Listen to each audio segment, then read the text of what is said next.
that we received from you since our meeting last week. It was late last night, or at least just prior to our vice presidential debate, so we don't know if people had a chance to see this, but Dia, again, thank you for pulling together all these comments into the document that people have now. But task before us today is to look at the comments that so many of you submitted for submission to the Policing Policy Committee, right? In particular, these are comments that will be directed back to Judge Blackburn. As you recall, it was her invitation, twofold invitation for us to give some feedback to the ideas that she had floated last week, the Communities Committee's commitment to CIT and community policing, other ideas that we wanted to share, as well as potential interview questions for candidates for Chief of Police. This document, again, I'm hoping you've had a chance to look at it before we've launched, but this document brings together both your responses, our collective responses to those areas where we've seen an early indication of commitment from the Communities Committee, as well as the questions that were submitted for interview questions.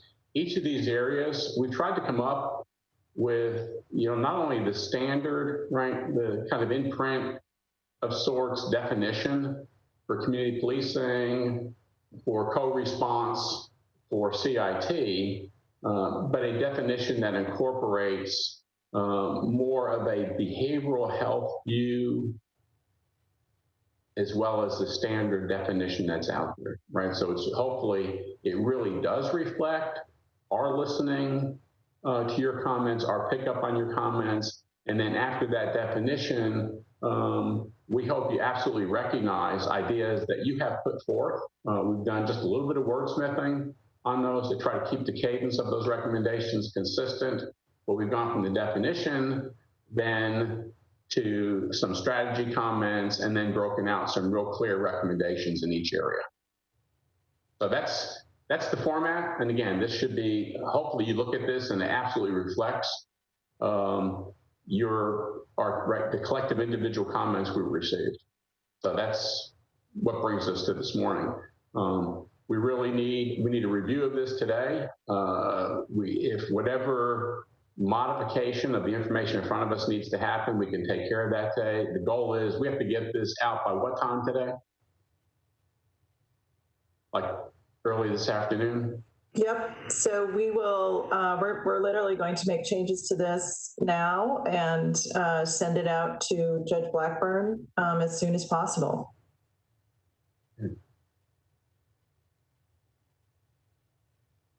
Angie, what do you want to add? I think you've covered it, Bob. I think we can just get into it. I think the main thing is there's a couple places within this, like there's some places where things are italicized or I made comment on the side. So those are things we just need to discuss. We all really wanted to keep all the information that was provided in the document. And so particularly there's some comments around the Cahoots model, and then also another place where we're talking about inclusion of specific names of agencies. So we need to pay particular attention to that and get some closure on that as we move forward. But aside from that, I'm ready to go. Okay. Dia, you want to lead us through? Happy to do so. So this first section focuses on creating a community policing model. I think what's important about this definition here is the sentence here that the trust between communities and the law enforcement departments, especially the police department, is critical if an individual is encountered that has behavioral health issues. And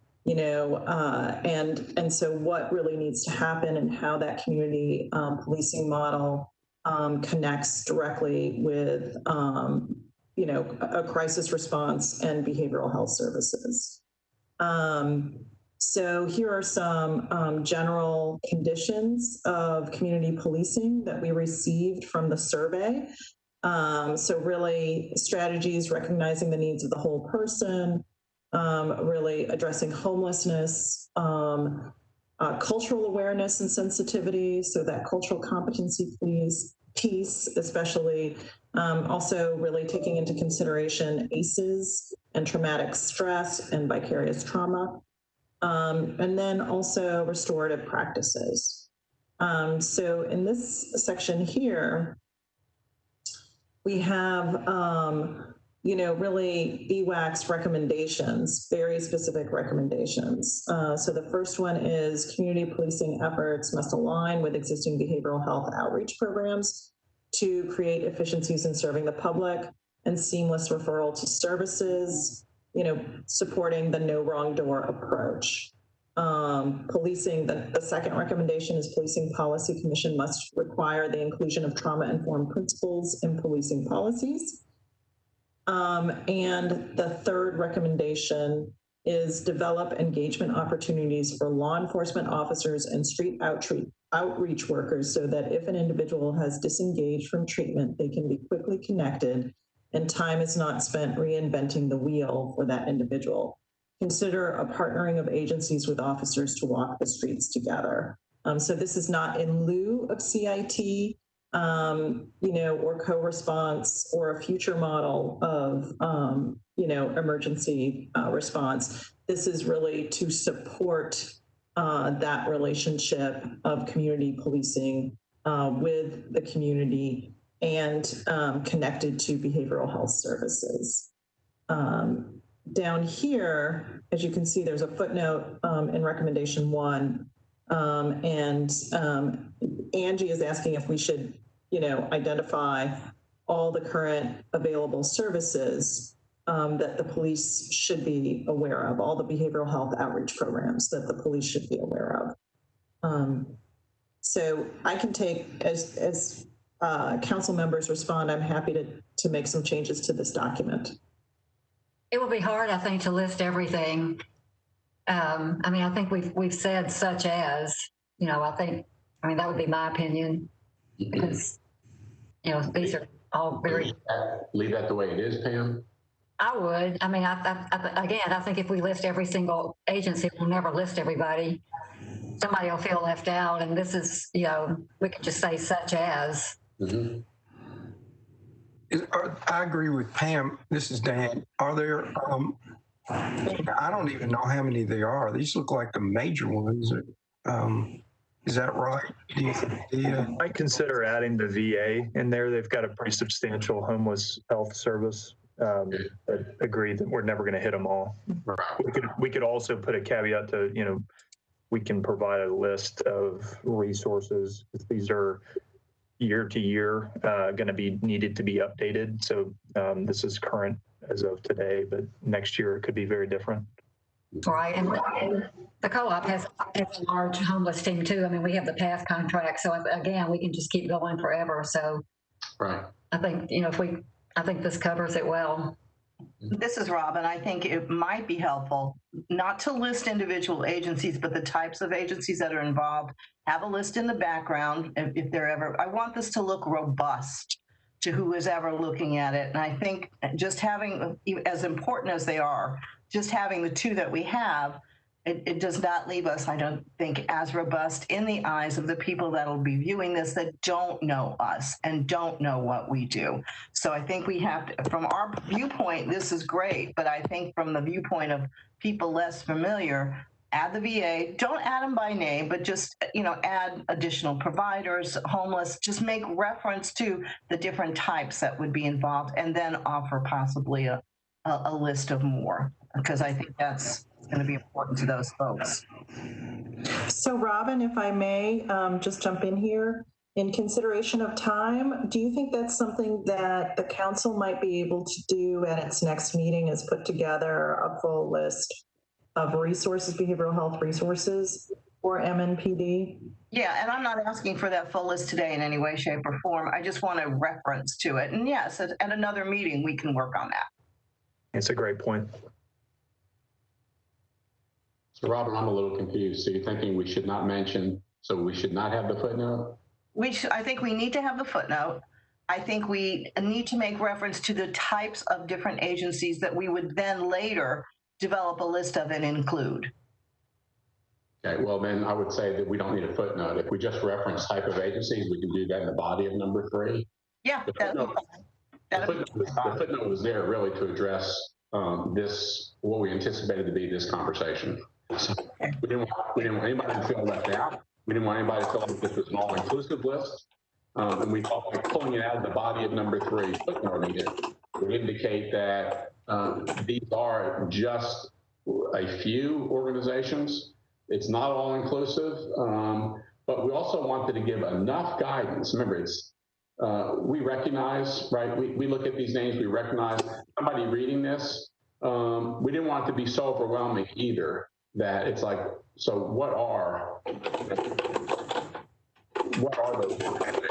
You know, it's a general reference here to veteran service, or, you know, again, you could say veteran service organizations. There are 40 in town. And that's what I'm referencing. Yes, that's exactly what I mean.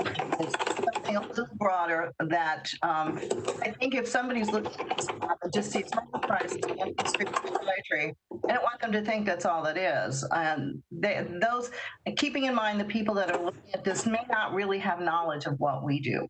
And so just, you know. So then it sounds like if there's consensus, we draw to identify the types of organizations here to which we are making reference.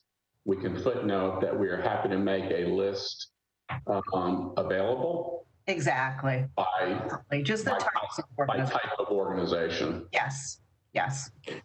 Okay, this is Angie. What if it said, what if we rewrote it to say, community policing efforts align with existing behavioral health outreach programs, including crisis services, street outreach and housing programs, veteran services, and advocacy organization, among others, to create efficiencies. And then we can indicate in the footnote that we would, a comprehensive list can be provided upon request. I like that, Ange. Agreed. Good work, Angie. Okay, taken care of, it's done.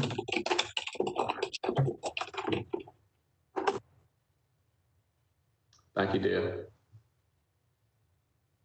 Robin, thank you. Mm-hmm. All right. So, Dee, on the co-response, are we good then on number 1? Have we captured sufficiently incorporated our behavioral health focus in the definition? Do we have good alignment as we go through those strategies? Have we captured people's, and Angie, Dee, I like the way you did that. It's right, it's the whole person focus. It's the homelessness focus.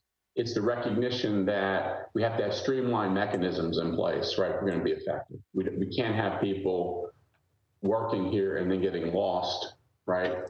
Getting lost in our system that is too often declared unnavigable. And the restorative practices piece, cultural awareness piece. So those we think were the 4 themes that emerged out of all of the comments that we did. And then the recommendations. Okay. This is really well done. Yeah. The one thing I did change just as I was looking at it just now, the 3rd bullet said develop. I just changed that to developing, this wordsmith it to make it consistent.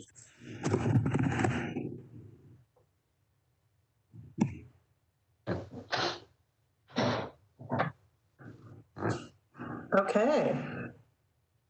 The next section is on co-response and crisis intervention team models. So this really goes through, a discussion of how crisis intervention teams work, and how important it is to adhere to a good model. So again, we look at several conditions that came out of the survey itself. There are a couple of questions that we have in these conditions. Certainly what we've got before us is the opportunity to really move forward on what have been very good inroads by the mental health co-op on creating CIT with MNPD. There's real interest in finally having a unit that is a CIT unit within MNPD. And I think here, Angie, did you want to just narrate some of the questions here in italics for the council? Sure. And what we had put in there was that that we were looking really at the building upon our current system, number one. And then the other piece of that was to, in the second bullet, there was a comment that said the CIT work group, which is a statewide work group, is making recommendations on a curriculum. And so I wanted to clarify if there are currently training models for the community policing, or if this is a recommendation that BWAC wants to make to the CIT work group. It doesn't belong in this document. This is Robin, from my knowledge. You're going to have that in your CIT training. Yeah, there are definitely very, very stated processes that they're trained in. I mean, it's it's curriculum that's nationwide. I mean, it's not. It's already it's set. Okay, so it would say that we would make a recommendation. Well, if it's already in there, do we need to make that well, this isn't the community policing component of this document, though. No, I'm sorry, we've moved to the other. So do we need this bullet, or is this just superfluous? I guess the question. Well, I mean, if they adopt CIT, then they would adopt the training that goes with it. So we can just delete that. I agree with Pam. Yeah. It's an issue of model fidelity, isn't it? Right, exactly. I mean, it's just like any researched program. There's a fidelity to the model that you follow, and it's pretty strict, and it's already stated. And we tried to address that up above because we know what our history has been, right? We've taken great pride in having a program. There it is, right, the water. We've taken great pride. Thank you. Continue to say we have a program that provides more training than the Memphis CIT model. I think the issue's always been a real difference in understanding and belief as to what that model is and how critical fidelity to that model and true adherence to the model is. But I think, we're just trying to anticipate what still may be kind of legacy response within the department and address that early, right, by talking about diluted, watered down practices. I agree, because what they say is, every officer is, has this training, but that's just a few hours. I mean, the CIT training is very, very extensive, and it's to a particular group of officers that are the CIT identified folks. Mm-hmm. And I think that's well spoken, Bob, and I agree with Pam. Thank you.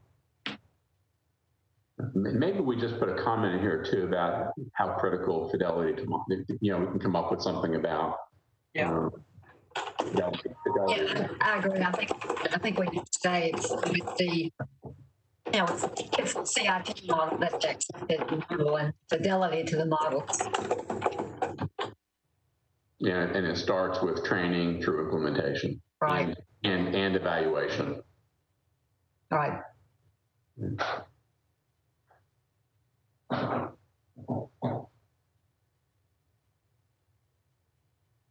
Okay, so if we said, hold on just a minute, I'll get the document back up on my side.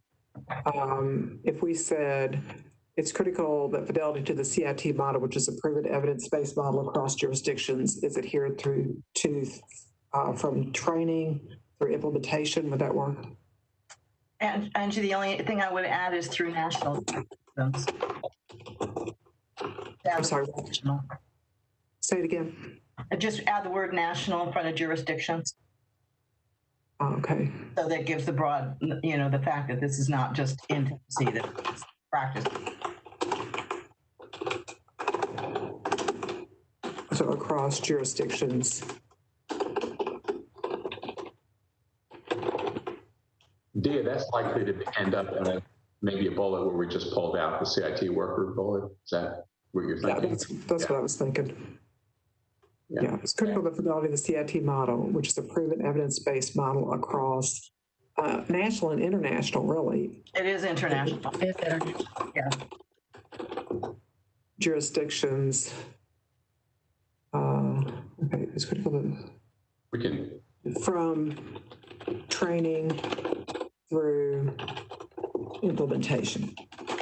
Okay, I'll read it one more time. It is critical that fidelity to the CIT model, which is a proven evidence-based model, both nationally and internationally.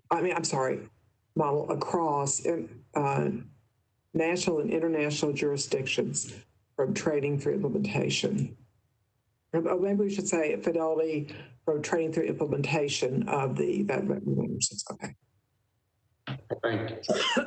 All right, I think I've got the gist of it. Are you all okay? I was going to say, if everybody's okay, it sounds like we'll wordsmith this after the meeting. Is that okay? All right. Okay. You can fix it. All right. I got it. So I think this final bullet, I think, Angie, did you want to talk a little bit about this final bullet as well?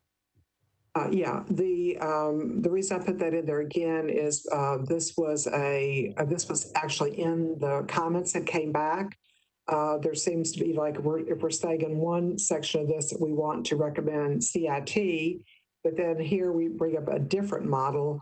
Do we want to actually have this in this document? And if so, how do we want to reflect that information? So first question is, should we keep this bullet, or is this, will this just confuse people? Or if we do want to keep something about Cahoots, what does it say? And also recognize the fact that the Communities Committee is pretty tied into the CIT model. Yeah, I agree with the Cahoots model. I mean, you could describe it. We're describing the CIT model does not necessarily have a co-response part of it. So I think we are recommending co-response, which a Cahoots model does. But I think if we mention the model by name, it will definitely confuse people. It'll sound like we're not sure what we want. Yeah. I think you get the Cahoots model and the model when you talk about co-response. So I think with Pam, what Pam's saying is reference, co-response, that we don't have to name it, like she said, Cahoots, but I think, co-response is something that might be specific to Nashville's. And quite frankly, I wonder if some of the turf wars or whatever are going on that have made this community resistant to Memphis, if having something that is a little more specific would allay some of that just a little bit and could stand out. And I certainly would defer to your feelings on having, this is part of the new model. What if we said proven best practice models for crisis intervention teams with a small c, small I, small t? Well, I actually, before we met with Judge Blackburn, I saw her, believe it or not, the one time I was out at an event for somebody was retiring from the court. And I had a conversation with her about the Cahoots model. And I don't know why we can't mention it. I mean, what difference does it make? They might not like it, but I don't think, I think they need to, that's the one they need to take a look at. I mean, that's the one that's better known. So why can't they look at both of them and see what the heck they think? Personally, I would, I like CIT. I think it's a good model, but I don't know that we just ought to limit it. This is our one and only opportunity for a long time to develop something. And I hate to just say, well, let's just do a straight CIT. I don't think that's what we're saying. Yeah, I don't think that's what we're saying. I think what we're saying is CIT with co-response. And I think the Cahoots model has the co-response. No, it's different. In my understanding, it's different. The police are only called when necessary for security. And most of their, and I haven't looked at it since the first time I looked at it, so I, I can't be definitive, but Yeah, I think many of their cases, the police aren't even involved. In other words, it goes straight to the Cahoots response team. So it's an absolutely different model. It is where the police are used strictly for, in most cases, I think, strictly for security. The problem rather than the police leading it. So, I mean, I don't know what the harm is in mentioning it. The only problem is the city isn't going to have any control over, I mean, if it were, who's going to fund that? In other words. Well, the city does, the counties do. I mean, it's a county run program. It's funded. But, I'll go with whatever everybody else says. But I think this is going to be an opportunity that it's only going to, Pam, in fighting you have more than I and Robin for this for years. And I think they ought to have a broad view of what's out there rather than just say, oh, we're going to do CIT and not take a look at something else. I mean, I'll be happy if they do CIT, but I'd be happy if they did Cahoots. So. This is Robin. Dan, I appreciate the comments. One of the things that I think, and if you know more, I don't know a lot about Cahoots, but I'm one of the people that said I like that co-response part of the model. I really like that a lot. But what I worry about if you don't have CIT, and what has been very effective in the Memphis model is when you have those police officers doing the community policing, engaging with people with mental illness before they go in and after they come out, is that they develop relationships with those people and they don't just show up when they've got to be muscle. And so they're a little more trusted, I think, by the people on the street that we're trying to help. And so that's the only, my only concern there. That's why I like kind of a CIT enhanced with a response team. And I love the idea of the response team. And it could be that your officer on the street is the one calling in that response team. Let me go back. Robin, are you finished? Well, can I ask something? Because I'm not clear on it. Our last pre-arrest diversion meeting, we had a report on the care team out of Memphis. How does that fit in with their CIT? The CIT and the care model is the crisis service at Alliance goes out with CIT. So is it? So it's a do they have a CIT program standalone and then the care model standalone? Yes, they're funded separately, but they go together, and they've targeted, Memphis has targeted those. They got the special arrest money from the department for this, and they targeted those.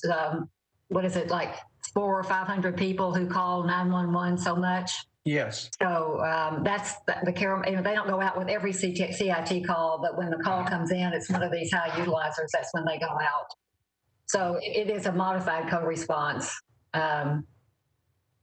team, but the fire department's very involved too. It's kind of a three-way. Right. Yeah, it's the fire department, the sheriff's department, and Alliance, I think, are the three. No, wow. And I didn't know. I knew they went to the. It's Memphis Police. It's not the sheriff. Oh, I thought it was the sheriff's guy that I invited. No, the sheriff is the one that transports to the hospital. They have a bifurcated, as you know, county and city system. Yeah, I know. Yeah. Like the city police are the ones that are CIT trained, and that's who the care model, that's who the mental health worker goes out with when they're called. And then if they have to transport to a hospital or to the state hospital and it's a 404, then they call the sheriff, but that's on down the line. Let me try to jump in here for a second. All right, if we go back, take a look again at what's been stricken. I know you can still read it. Here's the intent there. Again, we are, and we have been, right? I mean, for 25 years, 20 plus years, we were hopeful about getting the CIT model here in Nashville, right? Discussions over the decades about CIT.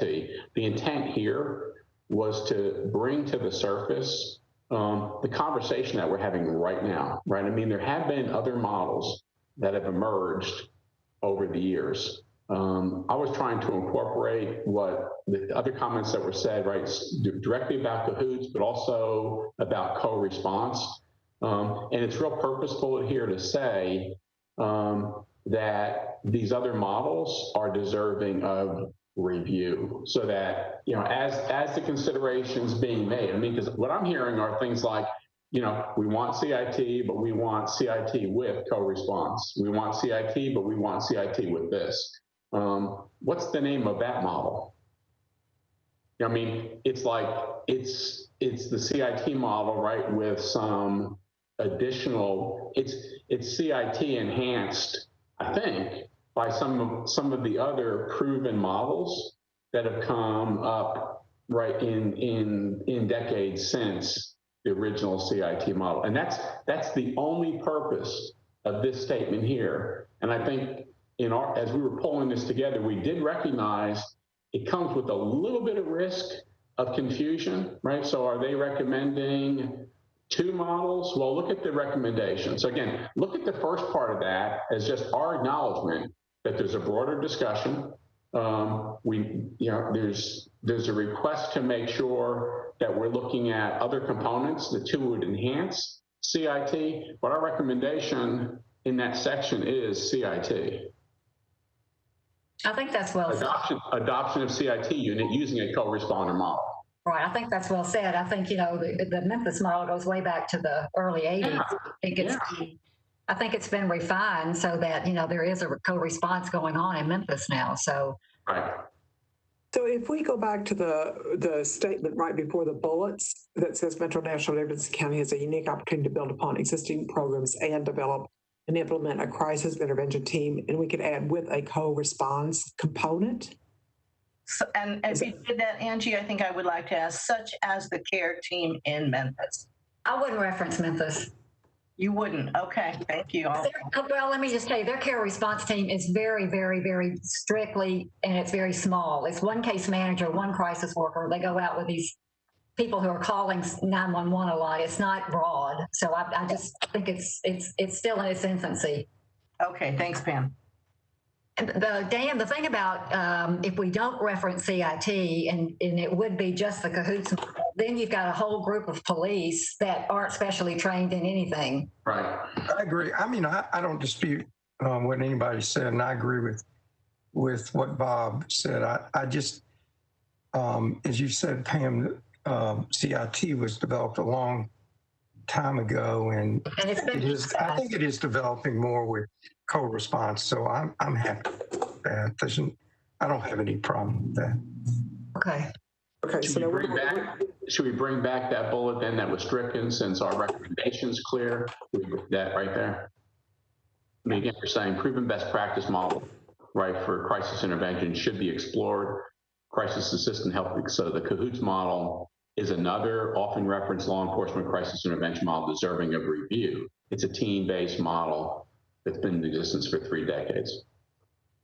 Again, it's information. Our recommendation is clear.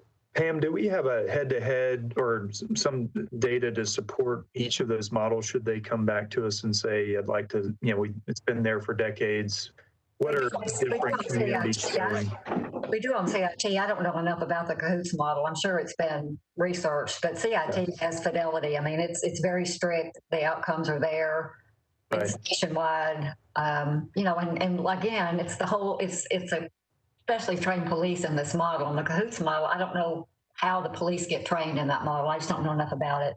I think that what I like about the Cahoots model is that it's mental health professionals. Right. Which we have with CIT. Yeah, I agree with Pam. I think as long as we are clear that we like a co-response model, Yeah. Then the Cahoots might not work here. That's in Oregon anyway, but it's the idea, I think, and as I said, it's been a few weeks since I've looked at it, it's, the leadership is by the mental health. The police, when there is a response, are there for security and making sure that if things get out of hand or there's a potential, which happens, I think Pam would agree, a great number of times that they're there to protect everybody Right. in case arises, but that, that the mental health people would be like the leader, so to speak, of the response, which is going to be, I'll be candid with you, it's a hard thing I would think it'd be a hard thing to implement in view of, what the police normally do, but I think it's worth taking a look at. So I'm happy with as long as we, as you said, Bob, and Angie and Robin, and Pam, that, we just make it clear that there should be behavioral health specialists involved in this with a leadership role. Yeah. Unless other people disagree. I mean, that's my opinion. That's just my opinion. My personal opinion is keep that struck. I still think it's going to confuse if we say, oh, by the way, you might want to check this model out too. I don't, the Cahoots model might not be perfect for Nashville anyway. So in Nashville, when I was talking to Judge Blackburn, this was more informally, was that, we ought to look at what is the best model for Nashville and just maybe not just say straight CIT, let's do a CIT. Maybe it's a modified CIT.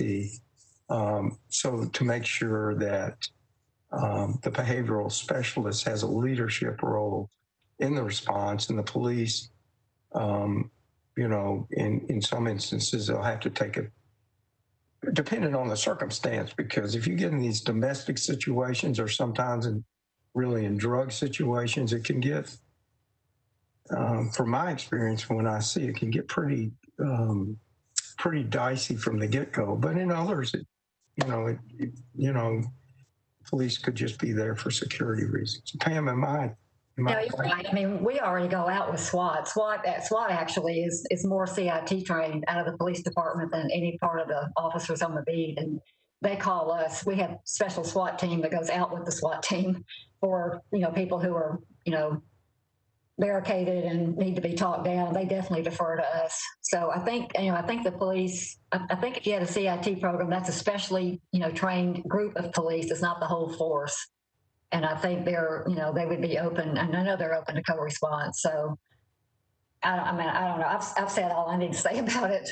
Well, yeah, me too.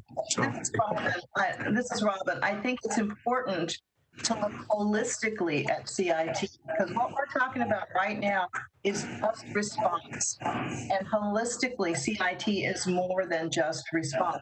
I personally, I'd like to see it do a CIT with a co-responder model, but CIT is also, that community policing. It's also what happens after people get brought in. It's wraparound. So, keeping that in mind, whereas some of the other, Cahoots, I don't know as much about. What appealed to me was the co-responder part of it. Right. Does it include the follow-up? You're working with the people at for homelessness and things like that. So what I like about the CIT model is it's the fact that it's holistic and that you have the community policing. It is not simply response. And so I think that's really important to keep in mind. Along those lines, Robin, would it be possible, could I get a definition of co-response component? Dan, Robin, Pam? I think that's in that bullet. If you scroll up a little bit. So the alternative we were talking about a little while ago was if that bullet is changed to, proven best practice models with crisis intervention teams. Yeah. Mm-hmm. Let's see. Yeah, support co-response teams. Very good. I just want to be sure this actually represents what everybody is saying. So if folks are agreed on that, that's great. I think so. Specially trained law enforcement with specially trained mental health providers. Is that an alternative then to the original language? What now? That what we had just, what's been stricken there Right. turns into proven best practice models with crisis intervention teams, right? So it's, Right. we're not referencing the program, so it's small c, IT, Right. that's for co-response teams. Yeah. Again, we play with that language a little bit. It needs to be, there's a couple of words missing in there, but I think that's the intent. And we won't make reference to the program Cahoots. Right. Dan, does that work for you? I still feel like you'd like to see the word Cahoots in there. I agree with what Pam says and the rest of you. Because Cahoots, the problem is the Cahoots model might not fit here. And Robin, I agree with you. I don't know what they do is follow up, whereas the CIT model is not just the response, but it's the whole community wraparound. Yeah. It's only going, I mean, the only way all this is going to work is if you got supported housing and everything else that goes with it. So I'm definitely, and thank you for coming up with an alternative. So I'm happy with that. All right, good. Here, our recommendations, I think, are very straightforward, right? This is the important piece. We are talking about adoption of CIT with the co-responder model. Yes. We're talking about responsive to needs across the lifespan. If you go back up to the definition, you'll see that we made special, purposefully made sure that we recognize the needs of children and youth in crisis, different than the needs of adults in crisis. We want to make sure we're early and clear in that. Wraparound services for children following crisis are different than wraparound services for adults following crisis, and implications for the juvenile justice system as well. So that's, your thinking and your thoughts about that have been worked in early. So, and then again, there's the recommendations. Ending with the importance of securing commitment, right? Multiple levels within the department and county government. Yeah, I think that's good. Good. All right. Dia, number 3. Okay, so this is a great opportunity here. I think this was raised by our staff, Trevor Henderson, and certainly Angie, around what we're seeing in the spikes in overdose. And I know Jameson Norton has been, instrumental in discussing this as well. But I'm going to turn this piece over to Angie.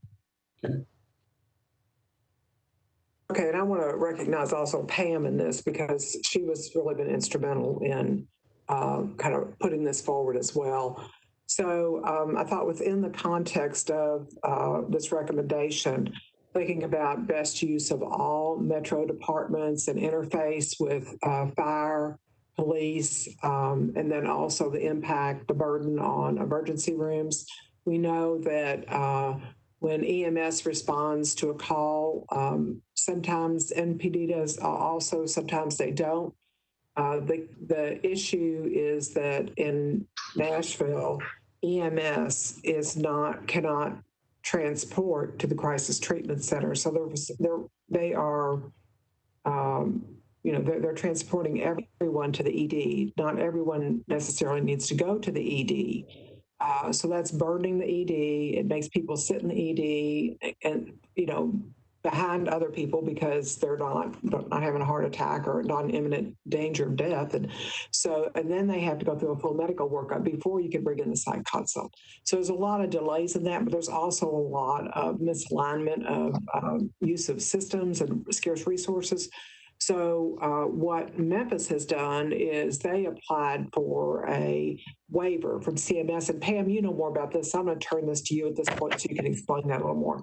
Okay, well, we met with the Nashville Fire Department, and they just kept telling us they could not transport to the emergency room. So, I mean, they couldn't transport to the crisis center. So, when Memphis came up here and met with us, the Memphis Fire Department came, and this guy's extremely progressive, and he said that that's the reason is not because they don't want to, is they don't get paid. The only way they can get paid is if they transport to an emergency room. So you have to get a waiver from CMS that waives the payment to to them, if to an identified place that doesn't have to be the emergency room. And the Memphis police chief tried to get the Nashville chief to apply for the waiver because Memphis has the waiver and Nashville wasn't interested. It's just like the police here. The mayor is going to have to enforce this and have the fire department, kind of get on board. But that's the reason. It's not. It's simply a payment issue. There's no way they can be funded if the way that it's set up now unless they go to the emergency room, because if they're an emergency medical service.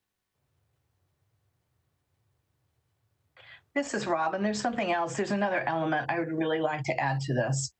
And that is, and this is anecdotal. I'm sure there may be some information on this that we could find, but the impact of this situation on the individual. When you are being picked up and cuffed and brought someplace, rather than put in a care unit, which would be EMS, and taken someplace other than the emergency room, because the emergency room can be very traumatizing for people in the middle of a mental health crisis. And getting them to a place, the CSU, that knows directly how to approach these individuals and is ready to. I think you're lessening the burden on the individual that is at the center of all this. And we see in our support groups, we see a lot of PTSD that arises out of treatment and engagement. When I can think of 2 right now that are in our groups that are PTSD because of being picked up and put in the jail for a while. And it's having very lasting effects on these individuals. Great point, Robin. I have a few recommendations on this. Really just consistent with the no wrong door approach. I think we need to extend to all psychiatric hospitals, Vanderbilt Psychiatric Assessment Service. We need to move beyond just one resource system from a drop-off standpoint. Part of it is the transit that's required, and obviously going to the nearest ED. There's a reason for that because of the transit time. If every time we're transporting in this way would go to Metro Center, would be detrimental, even if the handoff's really quick. So there should be a no wrong door approach. And I think all the psychiatric dedicated EDs within every psychiatric hospital has that responsibility anyway. And there could be some best practices from the CTC that could be relayed to make sure that that handoff is as smooth as possible. And it can also prevent multiple transports. And I know that CTC, as Pam had mentioned, is already at capacity, and so that creates another challenge there. I would encourage us to move beyond that into the nearest dedicated psychiatric ED, Vanderbilt Psychiatric Assessment Service, CTC. Any of those resources could provide this support. I agree. I don't think this was intended that the waiver would say they had to go to the CTC. I think the waiver would allow the fire department or the emergency folks to transport to what would be appropriate to the person rather than just automatically to the emergency room. Okay, so right. we need to get rid of in lieu of, and we need a no wrong door. Right. So I mean, we're talking is having an expert behavioral health, assessment team to be able to support the individual rather than going to an ED. And I think all those different hospitals, have walk-ins. They're able to make an assessment as to whether someone actually needs to be medically cleared. And same thing in the CTC. You've got capabilities to do. To triage and determine whether we need additional support. But I think the default is going to one of those psychiatric assessment or dedicated ED services for psychiatry. I totally agree. So is it nearest most appropriate? I think that's consistent with the current, process where it's the nearest ED, the nearest psychiatric ED at this point. crisis center. Mhm.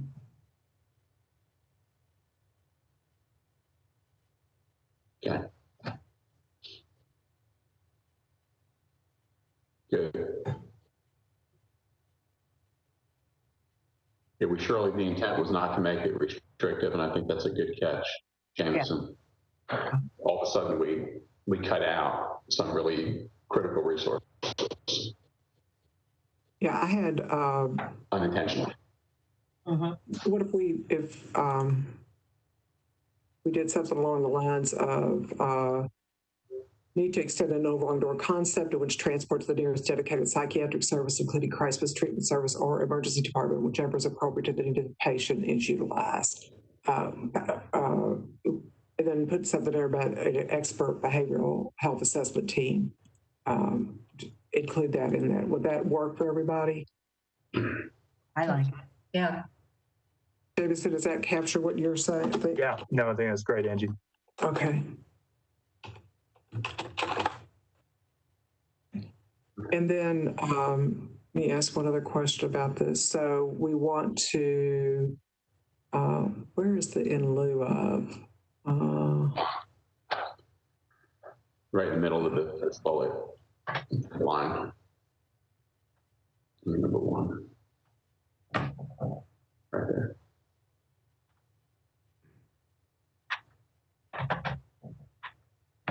Okay, I'll work on this. Let's see. Okay, we'll find that, and I don't want to hold us up here. I'll get it done. So MSB with patients in lieu of. I see what. Okay, in the recommendation. Okay, I'll get that fixed. I think you I'll fix the could wording on that. you could look at that first paragraph where it says to transport these individuals to the ED. However, many could be treated at the crisis center and connected to additional behavioral health resources. So, you know, in my mind, it would be connected to behavioral health assessment and connected to behavioral health, because all of those resources would have the responsibility to get them to the appropriate level of care after that assessment. You know, beyond just the crisis center. I don't want the crisis center to have to carry that burden of every single patient who's in an emergency having to get together. So it sounds to me like what we really want to do is we really want to extend this option in this no wrong door, in the frame of the no wrong door. Is that correct? Well, more on the front end of that sentence. So I think that sentence implies that all of these individuals would be treated at crisis center and then connect to behavioral health. So what we're making the claim is that any dedicated ED for a psychiatric hospital and the crisis center could provide that assessment and then get to the appropriate level of service. Okay, I need you to give me a sentence here because I'm. Or many could be assessed. That could be assessed at any psychiatric hospital or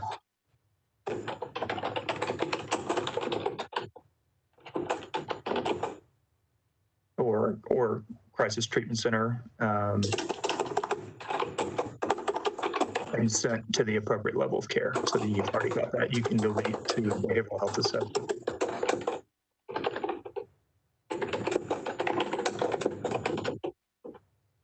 Okay. So part of this, what we're talking about in here is the applying for the CMS waiver.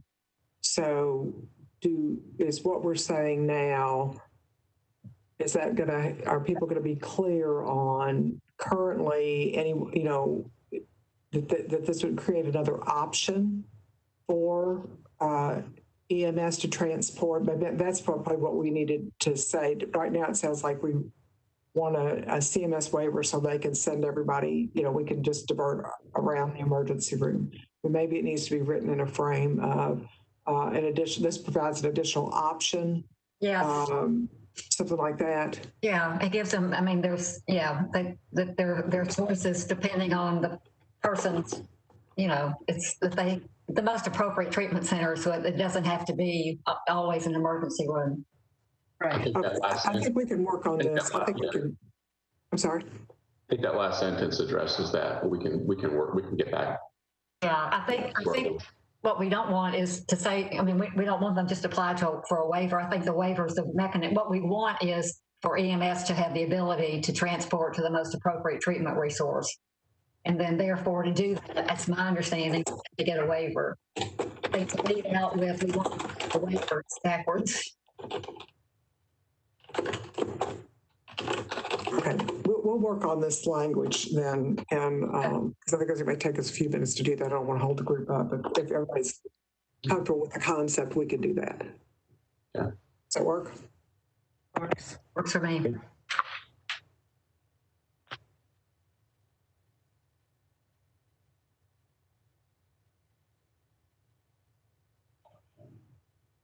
Okay, I do want to be mindful of everybody's time. It's 10:03. I know we scheduled this for an hour, but we have a section on questions.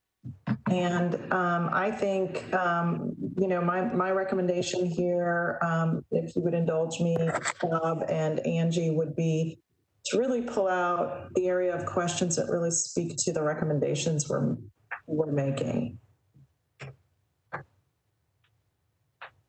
So we have several sections of questions. We have overall safety. We have management style and problem solving. That could be an area of, that would make sense to craft a question from. Does a candidate have the experience to implement some of our recommendations here? There's a section on community engagement, a section on diversity and equity, a long section on mental health and CIT specifically.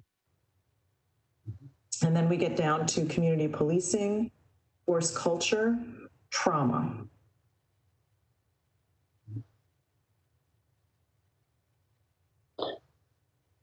Yeah. The other piece that I think, I'm sorry, Bob, go ahead. Okay, the thing that I think Mary Lyndon raised the question about making sure that the substance use disorder was reflected in this, as well as mental health.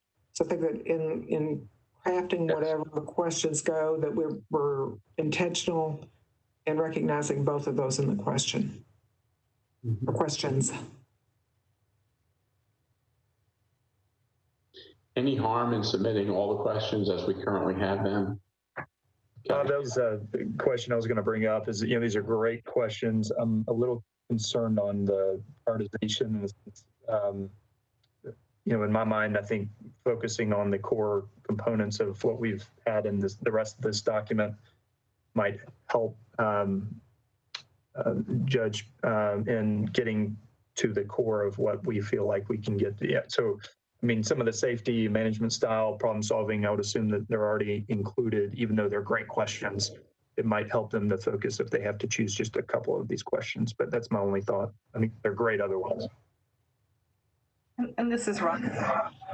Won't other people, there's other people being asked to submit questions, and other organizations, I have a feeling, like, such as what Jameson is saying, that's going to come up with these other folks. And I think being a little more concise, that's an awful lot to look at before you get down to mental health. So, yeah, I think this is what we're being looked at for. Robin, I think that's a point well taken. I know ACE Nashville did send in questions that had more of the ACE focus and trauma, some of the trauma-informed language focus. So there's a number of questions around that we could probably just drop with this. I do think it's important to just say somehow trauma-informed within this, because it may be related to the policies of the police department, whatever, just to really introduce that concept and see where the judge or where the chief, these prospective candidates would be related to that, because that's really fundamental to the work that we're about with BWAC.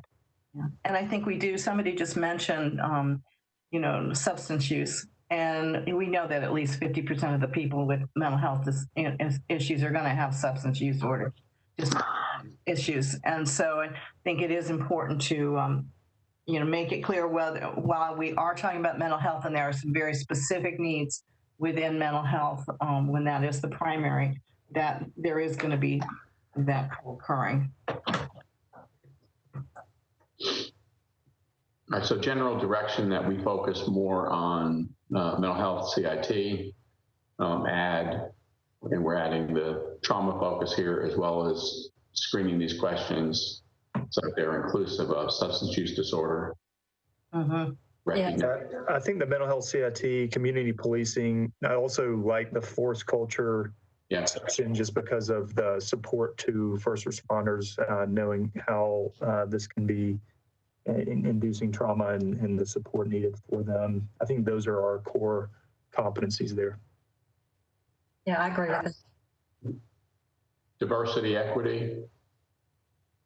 Again, isn't that going to be, not that we don't want it, but isn't that going to be covered by other groups? I think so. Okay. So we'll focus on primarily those three areas. And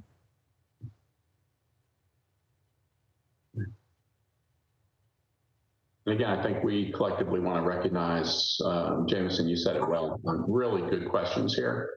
Broad scope of really interesting, well thought through questions. We'll zero in on tying those questions to the primary purpose of us being responsive to the invite to submit questions. All right. Anything else for this call? And again, we're a bit over. We need to find a really efficient way to do this today. So is there enough confidence within this group that we've had sufficient discussion around these issues that we can wordsmith those areas that we left additional addressing and then submit it on behalf of the council without sending out another draft, or does this council feel like it wants to see another draft before we send? I'm good with it. I'm good.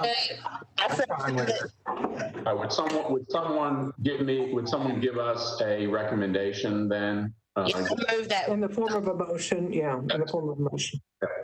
I move that you all submit it as edited without any further approval. I second it. Okay, Pam. Thank you, Judge. All those in favor? Aye. Aye. Any opposition? All right, thank you. That's a major help, obviously. Good work, guys. Getting this wrapped up. Well, again, great input. Always such a collaborative process from this group. And Dia, again, we all want to recognize your assistance in pulling this together. Angie, thank you. Yeah. It was a great team effort for the whole council, I feel. Yeah. Angie took the lead on this one, so this is very much a reflection of Angie's work. So and Bob's input. So thank you both. Thank you, guys. Okay, nice work. We are really, so will be a nice submission today. And again, I think it's really responsive to a very welcoming invitation to be a more visible participant in this process. So we're proud to send this forth on behalf of the council. Thank you. Thank you, everyone. All right. All right, good day. Have a good day. Thank you. You'll see a copy of it when it goes.